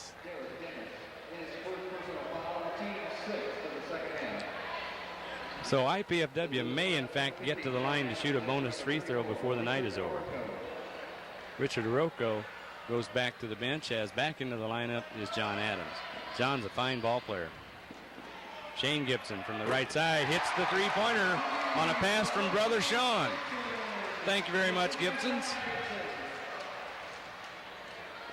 68-46. Gibson to Gibson, 4-3. Dennis out front. Kilo drives the lane. It's been about the only offensive consistency that Lewis has been able to get here lately, Charlie, has a drive down the lane, and then only sparingly. Strictly off athletic ability, Dave. Shane Gibson from the right side this time. 3 again. This time the assist from Eric Vaughn. Shane feels it tonight. Almost had a pass tipped away, and there we have good defensive move. They held their ground that time. Eric Vaughn on the loose. Look out, anything can go here. Hey, hey, hey. Here you go. Right, left, right, and back in. Showtime from EV, Eric Vaughn. We'll watch ESPN tonight for that on their replay shots, highlight shots of the nation. Eric's been kidded by his old buddy Lawrence Jordan that in the past game he turned from a showman to a no man. But that time Eric was definitely the showman.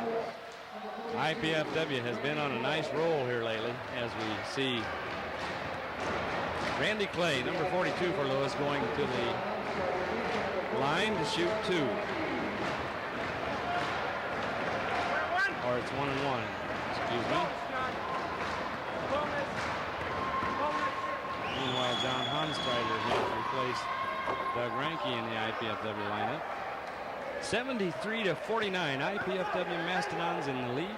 12-14 left to play in the second half. Great Lakes Valley Conference basketball. The greatest Division II basketball in the country. That's what I say, Dave.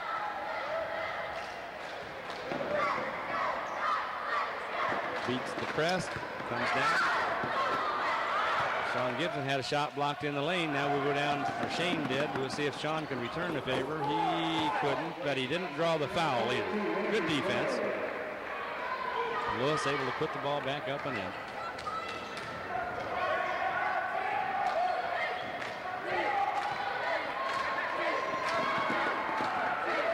Shane Gibson loads up another three and hits it again. That's his third here in the last 3 or 4 minutes of play. And Sean just missed the steal down the right side. Andre Walton kicked the ball loose from behind and shut down the fast break for Lewis University and catches up with a very errant pass from John Honstrader. John with the ball way out front over to Sean Gibson. Sean looking inside, moves, puts the ball back up. Nice strong move by Sean Gibson. Reverse layup. And for the third time tonight, he'll have an opportunity for a three-point play. Right now, Dave, it's the Gibson show. There you go. Shane and Sean Gibson, back and forth, tearing and ripping this Lewis Flyer defense apart. Here we see this drive again by Sean Gibson, coming back, going clear over, reverse layup, puts it up and in. The defender had no chance to stop him, could do nothing but foul. Shane Gibson replaced in the lineup now by Dwayne Shears. Shane Gibson coming out of the game after a sparkling performance thus far. Well, the three-point shooting by the Mastodons tonight has been phenomenal. They were 5 for 7 in the first half, and I know that there's been about 4 more hit here in the second half, and we're only about the midway point. As Sean Gibson converts the three-point play to make the count 79-52. 11 minutes, 12 seconds, and the defense draws 5 seconds. Lewis couldn't get the ball inbounds. Coach Al Davis is going to have to keep seeking the solution here tonight because they haven't found it yet. Dwayne Shears to inbound the ball underneath the basket. Right corner, three on the way for Eric Vaughn. There you go. When you're hot, you're hot. And the Mastodons are hot. Eric Vaughn making it a tough day for us to choose a dandy-down player of the game. Have we ever had co-dons of the game? We might try that sometime. That might be a first. Nice basket. And John Hontrader going up strong.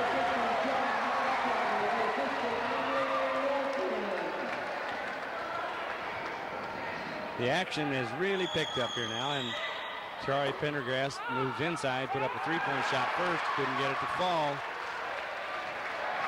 Andre Walton quickly on. And Andre looked one way, went the other, and nobody knew for sure where that was going to go. That's a good push by Andre that time. Yes, it was. But he just made the wrong decision, and Sean Gibson has cut to the basket, looking for the pass going the other way. About the time Andre let go of it, he said, whoops. Rick Agnew thought he had a stuff coming. Sean Gibson says, not tonight.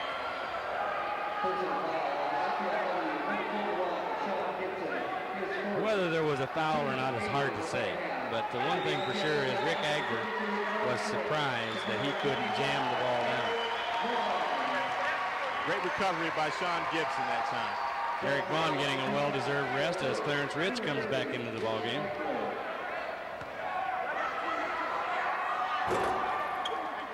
Around and in, free throws. Lewis has had a lot. Second one is also good. Sean Gibson inbounds to Clarence Rich. Clarence back to Sean. Sean over Andre Walton. Andre now makes the ball move. Stops from the short jump. Good decision by Andre. Good shot. Good execution. Good decisions, Davis, was going to earn Andre Walton his playing time. He has the quickness. Very few people in the GLBC will keep up with him, but it all comes down to whether he makes good decisions or not. And good passes. There we saw a very, very tough foul. Sean hit the deck pretty hard, but I think it was a matter. The ball was blocked. Rick Agnew went up, about like how Agnew got stopped at the other end. And Sean finding that very familiar place to him since his career here on the floor. Sean Gibson, always playing very hard, finds himself on the deck quite a bit. So Rick Agner and Sean Gibson have exchanged very similar plays at opposite ends of the floor. Sean will go to the free throw line. He's been our only guy there, I think, Charlie, all night long. Consistently trying to convert three-point plays usually, but this time he's there shooting two. First one is good. Little string music there, and he'll go for number two. 87-56. IPFW Mastodons have just stretched it out and stretched it out. Second free throw also good by Sean Gibson. Pressure defense. And Lewis getting very impatient. There we see another NBA three by Clarence Rich, and he decided nice pass inside from James Shearer. IPFW has a lot of things going for it now because all kinds of things are working. The defense picks up the loose balls. Very unselfish play by Dwayne Shears at the time. Very open three-point shot there, but he saw the open man underneath and made the great pass. And they're getting the ball off the defensive boards now and getting out very fast. Andre Walton just decided to blow right on past them. Well, this is going to be a century mark tonight. Can't miss. Easily. Miss. At this pace, the Mastodons are looking forward to maybe 120 points tonight, Dave.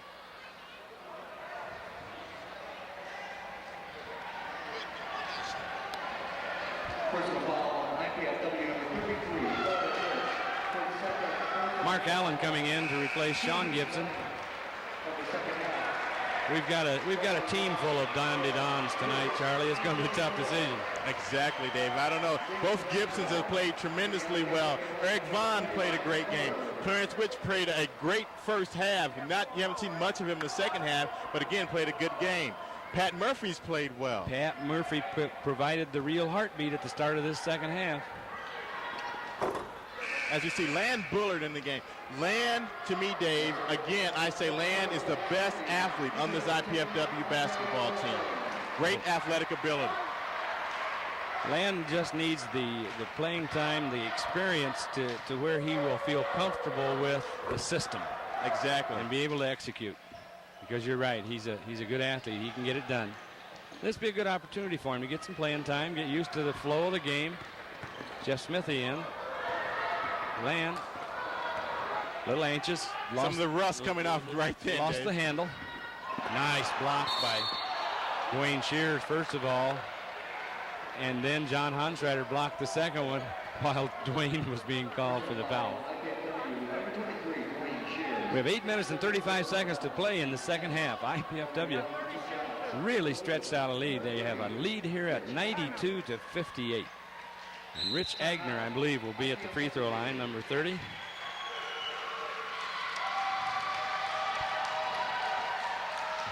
Charlie, might be a good time to mention that the Lady Dons tonight won the opener here against Lewis University. Final score in that game was 91-59, a very similar score to that we have at this stage of this game. Lady Dons playing very well with a very impressive win. And as we see the referee right there, we'll be right back for more GLVC basketball action right after these brief messages. What comes to your mind when you think about mathematics? Clowns, street sweepers, the Red Sox, robots, the weather, earthquakes, Disney World, pineapples, conventions, parking tickets, fishing? If these practical applications of contemporary mathematics didn't make your list, you should watch public television's math series For All Practical Purposes.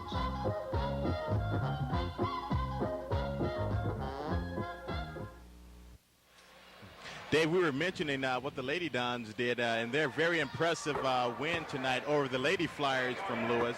Again, the Lady Dons playing very well tonight, and Eileen Kleinfelter doing a great job this year in her first year in the GLVC with the Lady Dons. Rick Agner successful on the free throws. Bring the margin to 92-60. Jeff Smithy bringing the ball inbounds, tried to get it up court. Now Land Bullard has it. Land stops, pulls up to a short jumper, and he hits. It's contagious. That ball is flowing now the IPFW way, and there we have 5 guys out in front. Jeff Smithy was the lead guy and didn't think he was, so he pulled back, and rather than catch it, let it sail. Also, Dwayne Shears maybe could have put a little bit more air in that pass, lobbed it up a little bit, and let the players catch up to it. And that way you had 3 Mastodons out there, and then the quickest player just catches up to it and gets easy, too. Yeah, either the quickest or the biggest.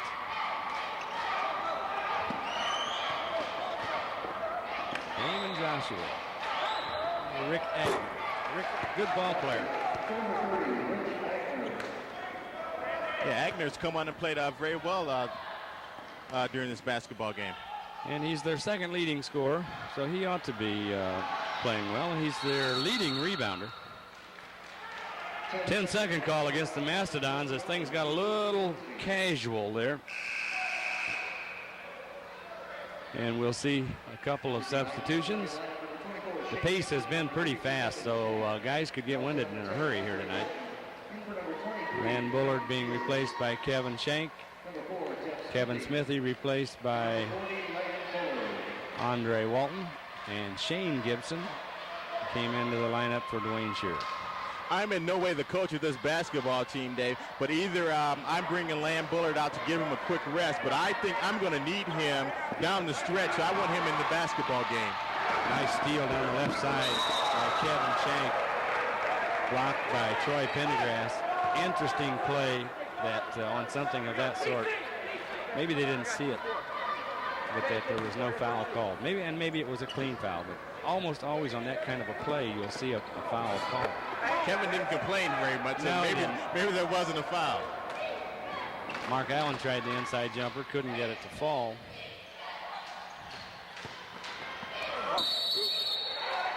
Shane Gibson went up high that time, attempt to block the shot. But Rich Agner, Dan Lundquist, successful on the shot inside. He'll go to the line for a 3-point opportunity.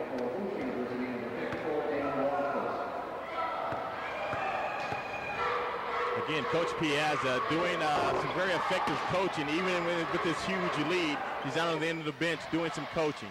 Keeping the guys alert. They still have to play and play with some intensity here because you can't get lackadaisical out there on the court and then not have it carry over.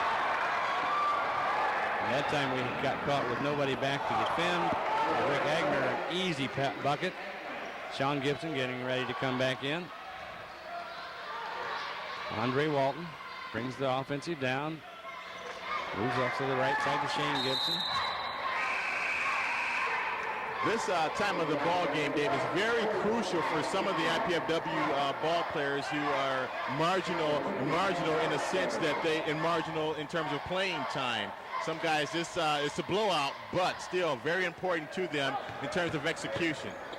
Yeah, this is the time when you want to be sure and keep the flow going. Do the things that you want to do. As we saw there, Andre Walton drove the baseline, dished off to Sean Gibson. Almost caught Sean, I was expecting, but Sean was able to get the ball, put it back up and in, and again, he has an opportunity for a 3-point play. Sean, very alert tonight, alert in the sense that he has that ability to catch that when he's not looking for the pass, to get the pass and put it up, score the bucket, and then the free throw. Free throw was good by Sean, so that's a 3-point play, 97-67. 6.5 minutes to play, which is still a lot of time to play some basketball. All the more reason why IPFW wants to do things well. They don't have to worry about the outcome. They don't have to worry about fouling out. Nice offensive rebound. Troy Pendergrass puts it back up and in. The pressure defense by Lewis has been giving IPFW a little bit of difficulty. Not a lot, but a little. A little bit of difficulty in the sense that they have such good athletes on the team. Not at all the Lewis teams that I'm used to seeing on the basketball court, but still they will always have some good athletes on the basketball team. As we see the replay, Gibson to Gibson, and under to Allen. Mark Allen. So Mark Allen at the line. Both teams committed the 10 foul rule, which means every foul from here on out will be a 2-shot foul. Mark Allen listed as a guard, but Mark's played just about every position on the court except for the point guard position. Mark hits the first and misses the second. Good defense by Sean Gibson. Dan Lundquist wanted to go baseline, and Sean just wouldn't give it to him. Rick Agner, a lot of good offensive moves. Dan Lundquist again moving strongly to the basket. Rick Agner. Rick is the guy that wants the ball. He's saying, give it to me. And strong pass way down court. Mark Allen had to go high to pick the ball off. Made a nice move, because if he'd have gone up right away, he'd have been blocked.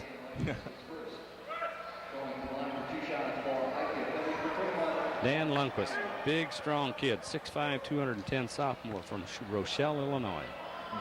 And Mark may have been looking at a three-point play right now if he had gone right up with the basketball when he first got it. Mark's a 6'5", junior from Cincinnati, Ohio.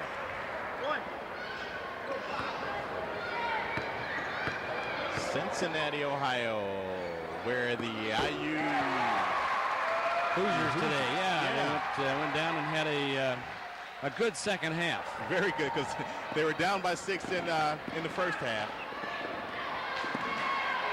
Nice alert play at that one end of the floor, down strong to Mark wanted to slam, I think, and maybe didn't have the handles or something didn't work right, but Sean Gibson on the follow-up. His feet got crossed up. The steps just weren't right when the pass came to him. Because Mark more than capable of sticking that dunk shot. Don Lundquist hanging around the basket. He got a second opportunity and put the ball in the basket. They say not to mention a guy's no-hitter for the night if he's pitching. Maybe I shouldn't say it, but I don't think Sean Gibson has missed a field goal tonight, has he? I'm not sure, but I think that last basket just nailed in the coffin that he's my Dandy Don player of the game. He has worked hard. Brother Shane has played well. As I say, there's been a pretty good team effort here tonight. As we have some wholesale substitutions coming back on in. Bullard, Shears, Ranke, Honstrider with Dwayne Shear.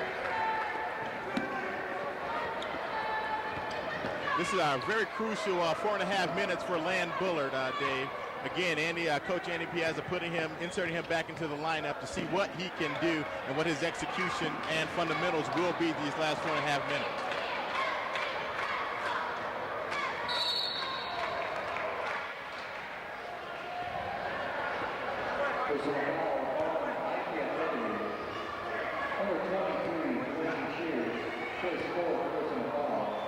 Dwayne Shear with his 4th foul tonight. Going to the line will be number 42, Randy Clay. Yeah, at different times of the ball game tonight, Charlie, we've had Dandy Don's step forward. Again, Shane Gibson playing well, Sean Gibson playing well, Pat Murphy playing well, Clarence Rich playing well, Eric Vaughn playing well. Yep. I feel I don't have enough microphones to talk to all 5 of those guys. So my choice has to be Sean Gibson. Oh, did you see that? He's been watching Eric in practice, hasn't he? A behind-the-back bounce pass, perfect bounce pass. Well, they're roommates, so some of that has to rub off eventually. Yeah, okay, I knew there had to be some connection there. But again, Land, with that great athletic ability, has the ability to pull off a pass like that, and did just into Ranke.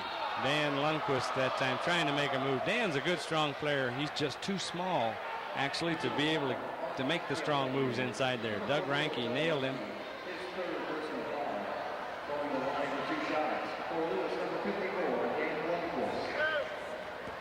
(104-73). The score, just under 4 minutes to be played here in the second half. Great Lakes Valley Conference basketball. It's the greatest, men's and women's, Division II NCAA.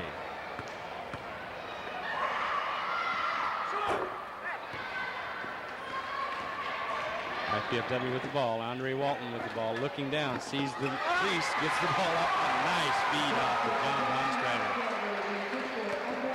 IPFW is really loose right now. Lewis is frustrated, tired. Throw the ball away. John Honstrider inbounds the ball to Andre Wall. Damon Joshua on the defense. Comes across. Dwayne Shearer with the 3-point. And he knows.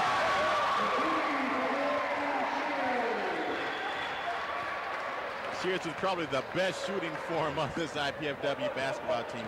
Just beautiful, picture-perfect form on that jump shot. The way that ball is going in for IPFW tonight, Doug Reinke and John Heinstrider, if they ever wanted to hit a three-pointer, they ought to at least give it a shot tonight. Tonight would be the night, Andre.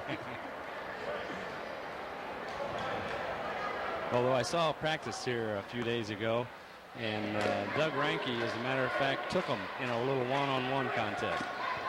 He won the tournament and did it with some long outside jump.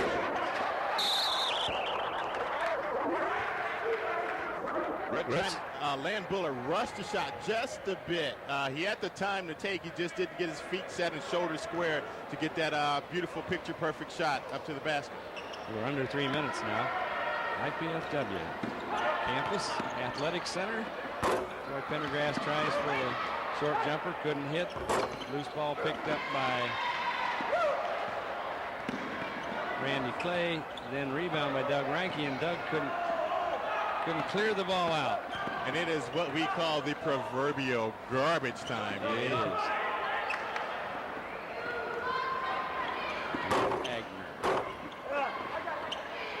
This is the 3-point. They're kind of looking around to see take their 3-point shots now, although Rick Agner is he knew he had traveled and couldn't believe there wouldn't be a call. Lewis University just totally devastated, Charlie. They played hard, did the best they could, came out in the second half with some good hard defense, but they could not stop the runaway express. They were just outmanned, Dave. They played a good first half. And there's a nice outlet pass from Dwayne Shearer to Land Bullard. Land gets 2. Minute 44. And if it will go fast, it would be a merciful experience for the Lewis Flyers here tonight. They have just been blitzed by the IPFW Mastodons. But that man has had a good ball game. Rich Agner.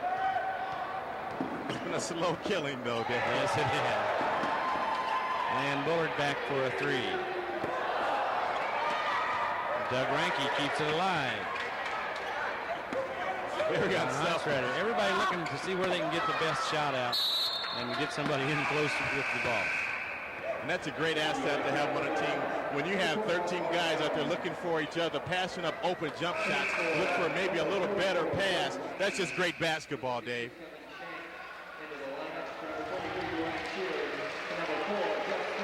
Jeff Smithy back into the lineup. Kevin Shank back into the lineup. Mark Allen, along with John Honstrider and Land Bullard, will be the front line. If I didn't have the sheet right in front of me, Dave, I could in no way tell you who started this game for the Mastodons. They play so many players, and they all play exceptionally well. That's right. You just cannot tell who starts the basketball game, nor does it even make a difference. One of the few 3-point shots successful for the Lewis Flyers here tonight is Troy Pendergrass, another good ball player. And I think Lewis, as the season moves along, will play some better ball. They'll get some better breaks. Nice pass inside. John Honstrider been strong inside. The passes have been there. The guys have been looking for the openings, and they found it. Exactly. This Lewis basketball team, Dave, is going to beat some very good basketball teams as the year progresses, because they have the athletic ability. Well, this is an excellent start for the Mastodons as we see the clock crank down to 15 seconds. They have started out the Great Lakes Valley Conference here with 2 wins. They're starting out 2-0. Last year's champs have already lost Thursday night. Kentucky Wesleyan got beat. So this is the way to start, because Kentucky Wesleyan is the next opponent for the IPFW Mastodons down in the friendly confines of Owensboro, Kentucky. Exactly. And I'll be down, Dave, in a minute. As we see the coaches congratulated half court, I will be down to talk to our Dandy Don player of the basketball game, Mr. Sean, and not Shane Gibson. Well, an interesting ball game here tonight. Quite a contrast to the St. Joe College ball game on Thursday night, to where the total points scored by both teams Thursday night was 106 points. IPFW alone scored 117 tonight. That's got to be close to a school record if it's not school record. It was one of those things that the final margin doesn't really explain the game as it unfolded here tonight, but yet IPFW struggled early, lots of turnovers, had a hard time getting going. Then all of a sudden they finished the half with a 10-point lead. And from that point on, it was over. Yeah, Dave, that just shows you the versatility of this basketball team. Just on Thursday night, they just scored 55 points. But then again, tonight, 117 points. As we see the score, 117 to 81. IPFW doubling their output and some from Thursday night. Well, a nice crowd here at the IPFW Athletic Center again tonight, enjoying this excellent basketball, GLVC, NCAA Division II basketball at its best. Well, we'll be back in just a few moments with the Dandy Don Player of the Game Award as Charlie will meet with the player courtside. There was a time many people thought that economics had very little to do with everyday life. Today, it seems there's very little in everyday life that does not have to do with economics. Enroll in the Economics USA telecourse. It's an education for life.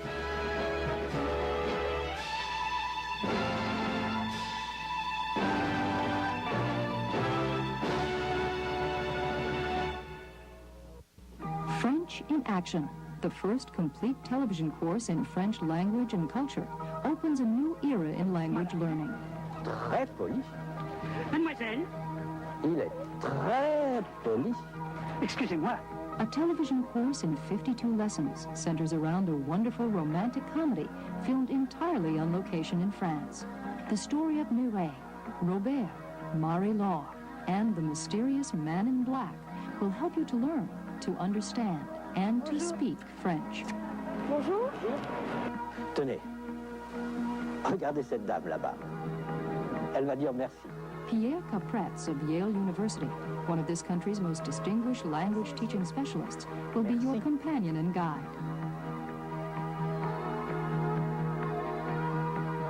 Watch French in Action.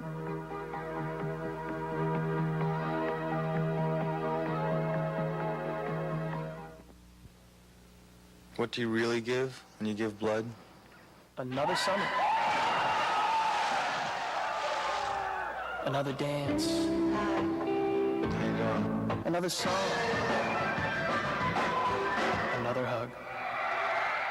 Good game, man. Don't worry about it. Another date.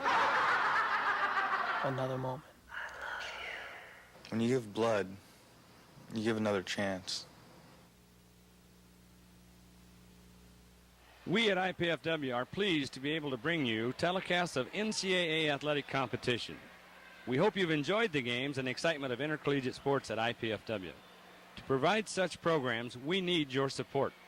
With the help of student workers and volunteers, we are able to produce these programs at a relatively low cost.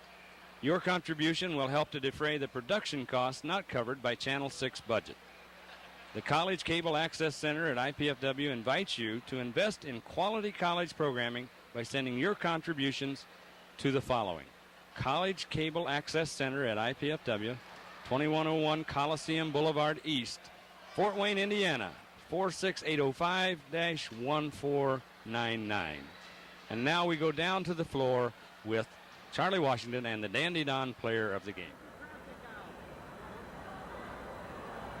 Good evening, ladies and gentlemen. Charles Washington right here with our Dandy Don Player of the Game. And it's about time, Mr. Sean Gibson. A lot of lofty preseason goals set for yourself and by a lot of other people. But you showed tonight, Sean, why you're one of the best players in Division II this year. Yeah, I came out tonight. I've been kind of lackadaisical the whole year about scoring, about trying to, apply my physical skills. And just came out tonight, try to put a little extra effort in and doing what I can do best. Personally, Sean, I think you've had a great season thus far, but there's a lot of pressure on you, put on probably by yourself and by a lot of other people, to go out and perform in large numbers and to progress from season to season so far. Tell me a little bit about that. It's really hard to say. There's been a lot of pressure I put on myself and that other people put on to come out and put up big numbers, but you know, I finally gotten to the point, you know, I just stepped back and looked at it. Big numbers aren't anything if you don't win games, which, you know, we kind of didn't do last year, so I'm just going to try and do whatever I can do to help this team win some more games. Sean, this is about the closest I've come to having two players stand out here with me. I started to have two Gibson guys out here right me. I was looking for one more bucket from your brother, one more three-pointer. If he nails one more three-pointer, I'm standing out here with two guys. He played a great game right now, along with about 5 or 6 other players tonight. Yeah, he played really well. It's, you know, he's still trying to find his little niche here. You know, I think he's finally decided, you know, he's a shooter. He's got to shoot, you know, and everyone really played well tonight. We played hard. Tell me a little about, you said niche. You guys played 13 players consistently, and you played very well together. 13 guys, 11 at least, very consistently, and you're into the conference right now. Tell me a little bit about how you think Coach P has a plan to utilize all the players. Well, all of our players are pretty much balanced. We all got basically the same skills, but we all, you know, we're going to try and wear down other teams who only play, you know, 8, 9 players. You know, having 13 players really gives us a great advantage over other teams. You know, it's 20 extra fouls. It's a lot of extra, you know, people can come in and play hard while they're in. Sean, I've enjoyed you play not 1, not 2, but this being your 3rd season right here, and I'm looking for a lot of great things from you and the IPFW Mastodons, ranked currently right now 11th in the nation. Gotcha. Good All luck set. to yourself, and congratulations on your first Dandy Down Player of the Game. I'm looking forward to standing right here with you a lot of more times this year. Good luck to you and the Mastodons the rest of the way, Sean. Thank you. We'd like to take this opportunity to thank the Channel 6 crew, the College Cable Access Center, and the Learning Resource Center at IPFW for their participation in the live production of our basketball game this evening. The telecast of this IPFW sporting event is the sole property of the College Cable Access Center and IPFW. Unauthorized copying, retransmission, or rebroadcast of this event without the expressed written consent is strictly prohibited. Don't forget to join us on Thursday, January 16th at 6 o'clock and at 8 o'clock. We'll be bringing you live coverage of GLVC basketball doubleheader between the Bellarmine College and IPFW. Stay tuned to Channel 6 following tonight's game as we join University Network programming already in progress. For Charles Washington, this is Dave Skelton saying thank you for joining us this evening. Hope you enjoyed the ball game. Goodbye for now.